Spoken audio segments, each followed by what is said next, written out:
E aí, pessoal, tudo bem? Hoje eu quero falar sobre um assunto que gerou muita polêmica num bate-papo que eu tive no Papo de Craque, segunda edição da Rádio Transamérica, onde eu sou comentarista. É sobre seleção brasileira. Mas antes da gente entrar nesse papo, eu vou pedir para você fazer a sua inscrição, clicar o sininho, chamar os amigos, espalhar esse vídeo para todo mundo, tá legal?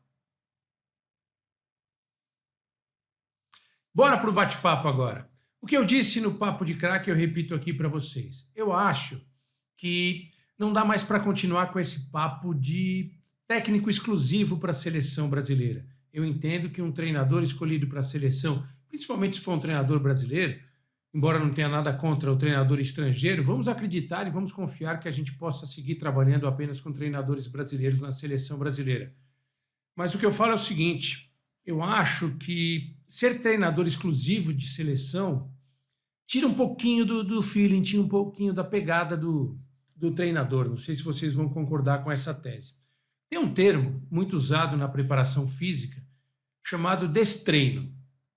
Quando o atleta ele fica um tempo sem treinar, ele perde as qualidades, perde algumas valências, fica, como é que a gente pode resumir num outro termo? Desadestrado. Isso acontece também, pode parecer que não, mas acontece também com o treinador. O treinador da seleção brasileira, ele não dá muito treino, gente. A seleção fica muito tempo sem jogar. É uma seleção esporádica. Depois da Copa de 2018, o Brasil ficou praticamente um ano sem jogar, por exemplo. Agora o intervalo foi menor, a Copa acabou em dezembro, já teve o amistoso contra Marrocos recentemente.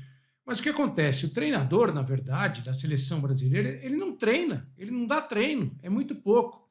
Ele fica preso a um trabalho muito mais burocrático, que é um trabalho de observação de jogadores, de análise de desempenho, de estatísticas, que pode ser feito pela sua comissão técnica tranquilamente.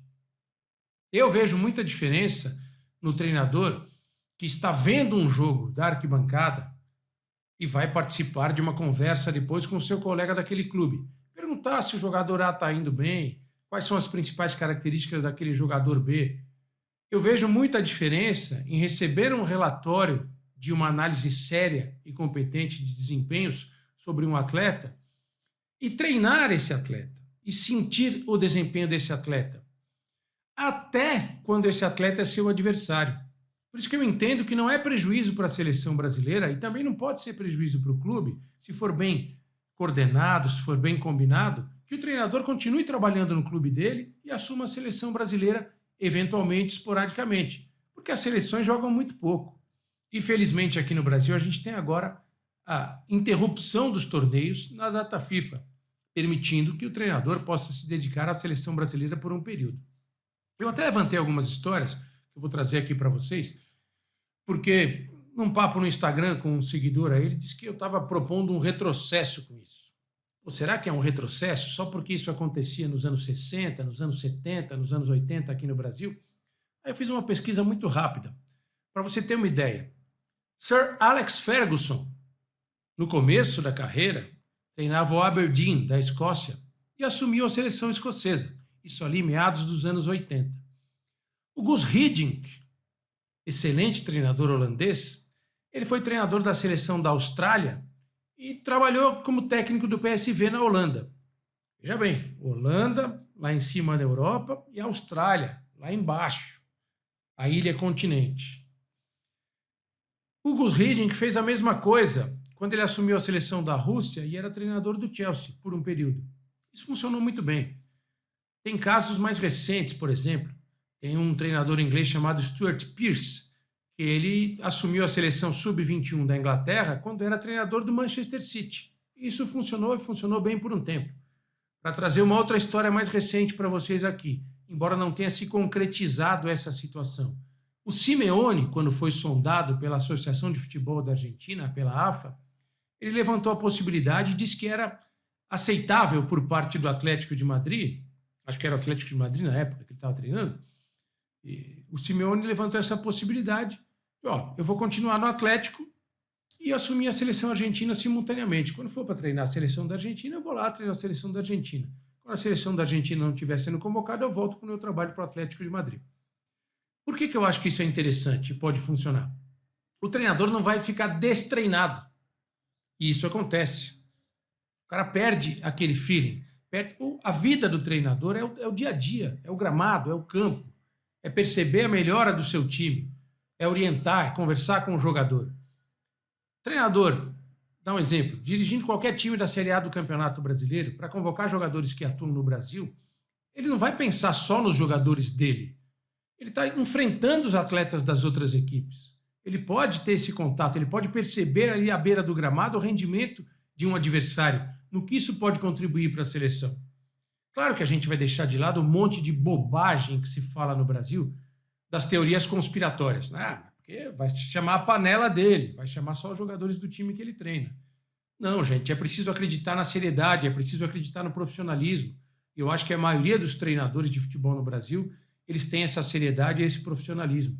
Então, talvez fosse até uma situação legal, uma situação boa, para que o treinador não perdesse esse feeling, não ficasse destreinado, não perdesse esse adestramento do trabalho de campo, da organização tática da equipe, do sentimento, de parar o treino, de falar, colocar o cara, acertar o posicionamento.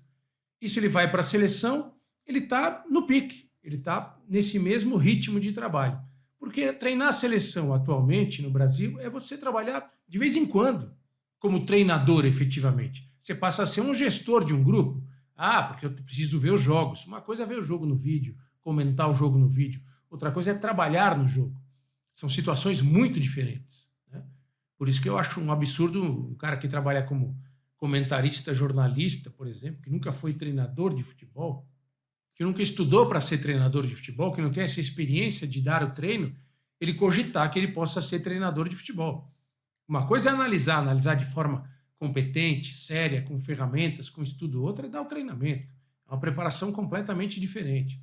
E temos exemplos de que isso funciona em outros esportes. Vou dar aqui o exemplo do voleibol, que talvez seja o esporte coletivo mais vencedor do Brasil hoje, na atualidade.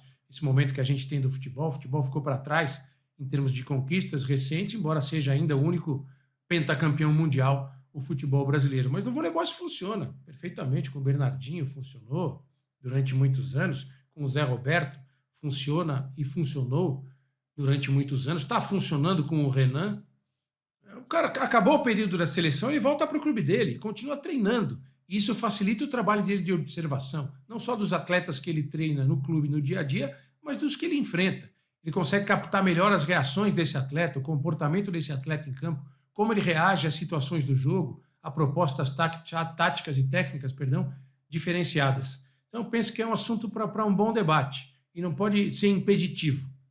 Acho que a gente pode perfeitamente conciliar as situações. O treinador de clube, seja ele clube europeu, sei lá, pode até ser um clube europeu. O cara trabalhando num clube europeu, quero continuar no meu clube aqui, fala-se do Ancelotti, do Real Madrid. O Ancelotti continua no Real Madrid e vem para treinar a seleção brasileira quando tem data FIFA. Por que não? Porque se o Simeone, trabalhando na Espanha, achou que isso era possível para a Argentina, por que não pode ser para o Brasil? No caso de um treinador italiano, que é o mais falado. Claro que sendo um treinador brasileiro isso facilita. Porque eu não vejo o trabalho do treinador como um gestor de grupo apenas, como um gestor de uma situação. Um cara que vai para o escritório de segunda a sexta na Confederação Brasileira de Futebol, fica cuidando de questões burocráticas, assistindo o jogo e conversando por telefone, por e-mail, por videochamada, com treinadores, com assessores e tudo mais. Eu acho que o treinador precisa do campo, ele precisa do trabalho, do dia a dia, para se sentir vivo como treinador, atualizado, atuante e não estar destreinado, como eu coloquei. Espero que a gente possa ter um debate legal aí nas opiniões de vocês, tá bom? Repito o convite, façam sua inscrição, espalhem o canal por aí e depois a gente volta para mais bate-papo, tá bom? Tchau!